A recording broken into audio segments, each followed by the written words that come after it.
Hey everyone, so today we're diving into a really common idea you hear all the time, that rabbits are these simple, easy starter pets. But is that actually true? We're going to bust that myth wide open and get into what it really takes to give a bunny a happy, healthy life. Let's get into it. Right off the bat, let's just be clear. Pretty much every rabbit expert out there will tell you the same thing. This whole idea is a complete myth, and in the next few minutes, you're going to see exactly why. Okay, so let's play a little game of true or false. First up, do rabbits just live on carrots, like Bugs Bunny? What about their house? Is a little wooden hutch in the backyard the perfect home for a pet rabbit? And what about this one? Are they these super cuddly pets that are just perfect for young kids to pick up and snuggle? Well, let's see how well these common ideas hold up to reality. All right, if you want to understand anything about rabbits, what they eat, how they act, where they should live, it all starts with this one single idea. You have to learn to think like a prey animal. This is the key that unlocks everything else. See, unlike predators like cats or dogs, rabbits are on the complete opposite end of the food chain. For thousands and thousands of years, their entire existence has been about one thing: survival. That means being super alert, super cautious, and ready to bolt at a moment's notice. And just because they're in your living room doesn't mean those deep-seated instincts just disappear. So what does that actually look like day to day? Well, it means they hide being sick because in the wild, the sick one gets eaten first. It means a loud noise or a sudden move can really freak them out. And that whole thing about being picked up, to them, it feels exactly like being snatched up by a hawk. It's terrifying. Understanding this is absolutely fundamental. Okay, so now that we know they're these sensitive prey animals, how do we actually take care of them? Well, that brings us to what I like to call the rabbit rulebook, the non-negotiables for their diet and their home. So, remember that question about carrots? Here is the real answer. A rabbit's diet should be a whopping 80% hay. Yeah, 80%. Not pellets, not veggies, and definitely not carrots. Carrots are full of sugar, which can seriously mess with their delicate gut. So they should be a super rare treat, if at all. And hay is so much more than just food. It does two mission-critical jobs. First, a rabbit's teeth never, ever stop growing. Chewing on all that tough, fibrous hay is what naturally grinds them down. Second, their entire digestive system is built to have a constant flow of fiber moving through it. No hay means major dental problems and a gut that can literally shut down. And what about that little hutch in the yard? Well, these numbers tell you everything you need to know. A rabbit kept safely indoors can live more than twice as long as one kept outside.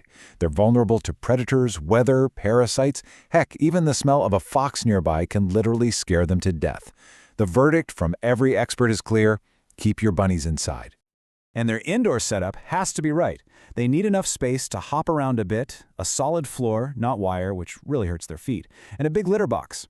And here's a fun rabbit fact. They like to eat and poop at the same time, so you put the hay right in the litter box. A heavy water bowl is way better than a bottle, and most importantly, they absolutely need a little hidey house where they can feel safe and secure. It all goes back to that prey instinct. So you've got the food and the house set up perfectly. But how do you know what your rabbit is thinking? They don't bark or purr, so you have to learn to speak their language, and it's all about body language. And trust me, they are super expressive once you know what to look for.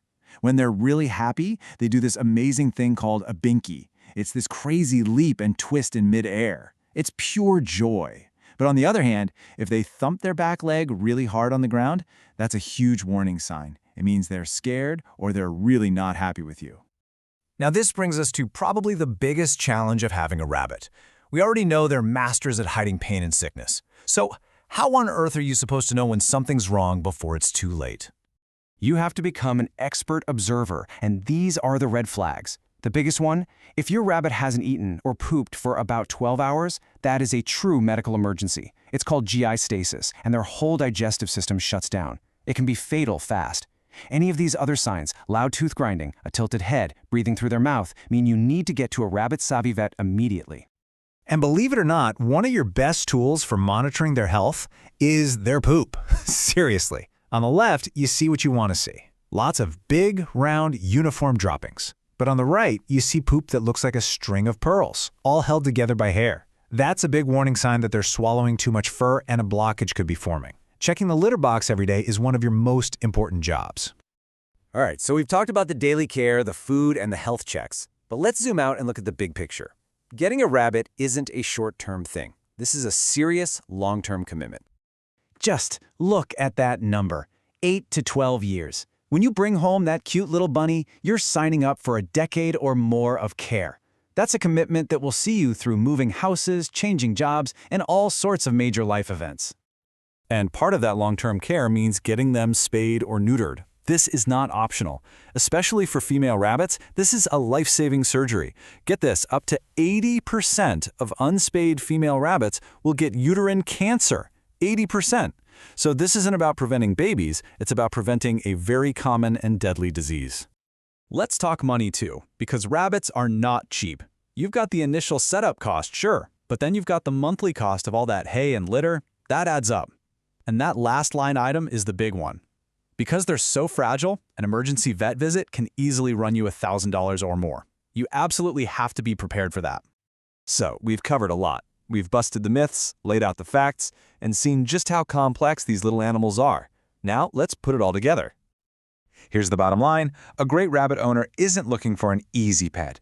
There's someone who's patient, who's incredibly observant, and who's willing to learn this whole new silent language. They're ready for that decade-long commitment and all the specialized care that comes with it. They are absolutely not starter pets. But they are amazing, smart, and deeply rewarding companions for the right person. So the final question really is for you. Now that you know what it truly takes, are you ready for a rabbit?